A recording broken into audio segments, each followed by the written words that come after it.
os países do hemisfério norte, as empresas multinacionais estão procurando economias emergentes, né? E o Brasil hoje aparece como destino de vários investimentos de empresas, e essas empresas estão de olho na nova classe média do Brasil, né, que a gente chama de base da pirâmide, a classe C, D e E, que responde aí a classe C por 95 milhões de pessoas, e juntando com a classe D e E, a gente tem aí em torno de 140 milhões de pessoas, é um número bastante expressivo. Especialmente a classe D e E, apesar de não ter isoladamente ou individualmente um consumo muito alto, mas se você for somar esse consumo agregado, você tem um volume bastante considerável para as empresas que vêm estudando novos modelos de negócio para atender a esse novo público, né?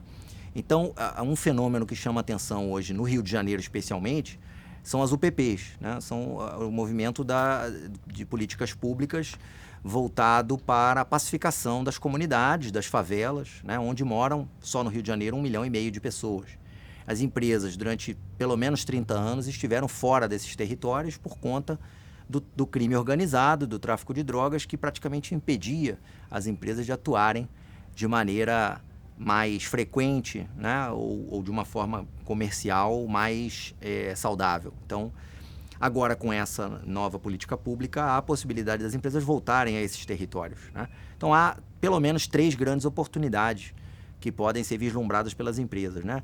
A primeira seria enxergar esse público-alvo, esses 1.500.000 pessoas que vivem nesses territórios, como clientes potenciais, né? Vender produtos e serviços para essas pessoas, que apesar de ter uma renda baixa, se somadas essas rendas, elas podem se tornar algo bastante relevante.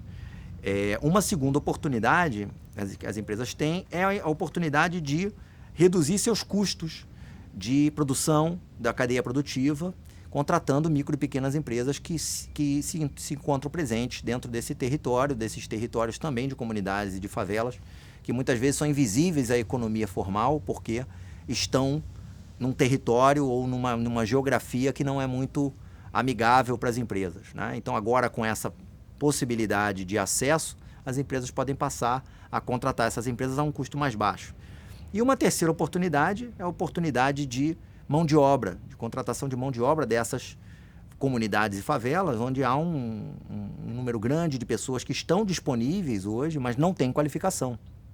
Então, cabe às empresas colocar a mão na massa, treinar essas pessoas, qualificar essas pessoas e depois contratá-las como mão de obra, aumentando a renda, e aí o ciclo se fecha, porque essas pessoas passam a ter renda, podem passar a ser novos consumidores e aí você fecha um círculo virtuoso na economia, né? Isso está acontecendo hoje no Rio de Janeiro, eu imagino pelo menos os próximos 10 anos, a próxima década, isso vai se consolidar, logicamente com uma série de outros projetos que vêm acontecendo também, a consolidação aí do pré-sal, petróleo e gás no Rio de Janeiro bastante forte.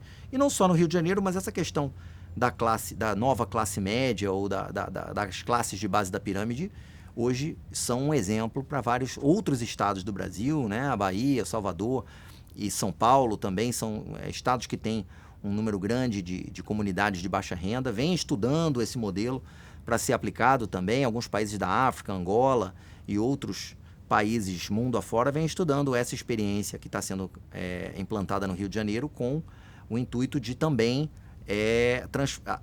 transformar e agregar esse grupo de pessoas que ficou tantos anos fora ou de maneira tangencial à sociedade, agregar essas pessoas de volta ao convívio social e à sociedade formalizada, né? Então, são 3 grandes oportunidades que as empresas têm. Algumas já estão vislumbrando criar novos modelos para aproveitar essas oportunidades na nova economia.